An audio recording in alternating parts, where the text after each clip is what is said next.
the church in Los Angeles, The Catholic Church, has admitted to assaulting over 1,300 children, and they're paying out $1.5 billion. The reason the headline says 880 million is because this is the second payment, Installment? the second tranche of their paying off their victims. And when you add up the 880 million with the over 700 million, you get $1.5 billion from the church. Keep in mind, that is just Los Angeles. That is just those who came forward. And that's just probably the past 30 years. It is unfathomable the number of people who have been, and mainly children, who have been assaulted by the Catholic Church across the country. Across the fucking country. Across the world, really. This is not the first of these. I used to talk about one that happened in Pennsylvania. A grand jury in Pennsylvania found that there were over 1,000 victims in the state of Pennsylvania. And that, again, was one state, and it's just the victims who come forward. And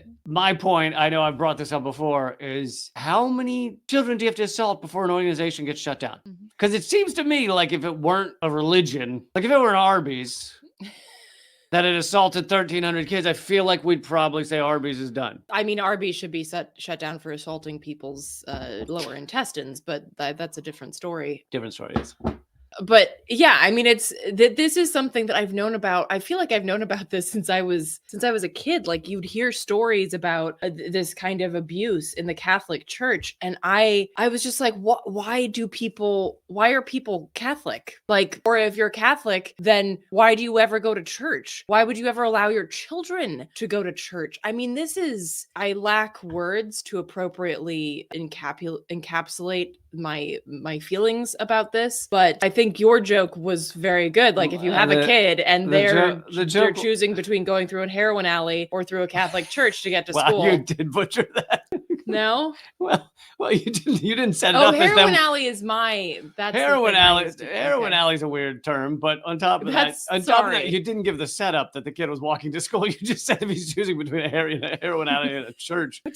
Anyway, kids need choices. We won't butcher the joke except to say it was saying, how are there not at least PSAs saying, hey, parents, statistically speaking, the least safe place for your child in the entire city is the church? Like, why are there no chains on the doors? It's bizarre to me. I find it funny that like so many people will talk about Christianity, and I get that there are different sects or whatever, but we'll talk about Christianity as like this religion of love and Islam as this religion of hate. And I'm just over here trying to figure out who's responsible for more death and more destruction of people's lives vis-a-vis abuse and things like that. It really seems like the Catholic Church is winning that one. Not that anybody wants to win that, although the Catholic Church seems to want to. I mean, if you look historically at Islam, and of course, if you look at the advent of extremism, it aligns very well with colonialism as like a response to colonialism, but that's a separate story.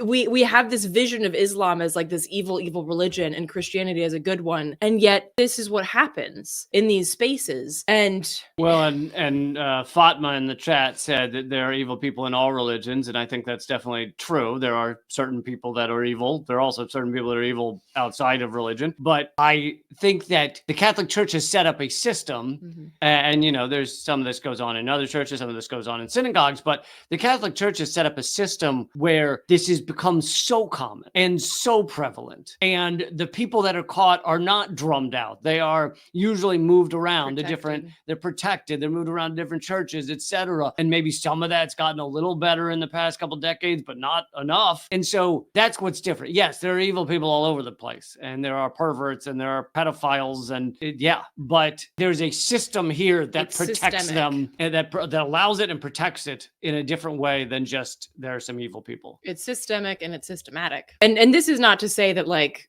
I think that, Islam is a perfect religion or Judaism is a perfect religion. I don't think religion in general is perfect in any way. And I think that it's really, really dark in a lot of ways. My point is more that we are taught about Christianity in the US as this beautiful religion, and that, these different offshoots, they have like some misunderstandings or they believe different things, but they're all inherently good. But Islam, oh boy, that's dark. And if you really look at the history of Islam in particular, we owe so much much knowledge and beautiful art and poetry and culture to Islam. And it's interesting to me to see how things are talked about in that propagandization as a quote unquote Christian nation, separation of church and state not being a thing that we do. The Archdiocese of Los Angeles, the nation's largest, has agreed to pay $880 million on top of the other payouts to 1,353 people who say they were sexually abused as children by Catholic clergy. This brings the total to $1.5 billion. Archbishop Jose Gomez said in a statement, "My hope is that this settlement will provide some measure of healing for what these men and women have suffered. I'm sure it will heal them completely." There are a lot more dominoes in California to come down. He said, this is someone else speaking now, not him.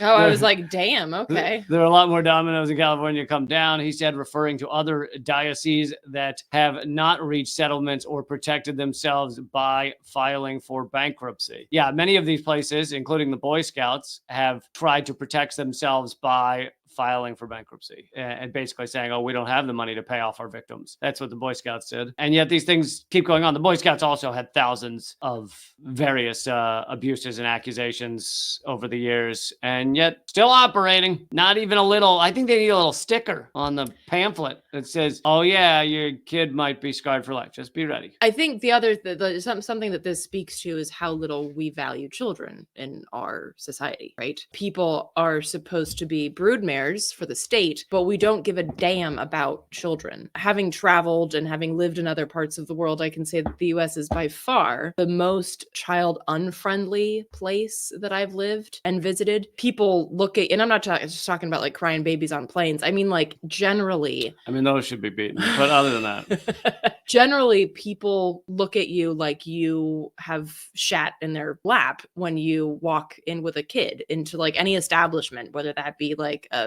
restaurant or what have you. And I think that speaks like we don't want kids to be around. We don't care what happens to them. We don't care if they're hungry. We don't care if they're abused. We don't care if they're homeless. We don't care, if they're learning anything. So this is horrific, but it's also not surprising in a system, in a country that doesn't care about children. And that is evidenced by the policies that we have and just the reactions and the kind of the status quo of how people react and are around children.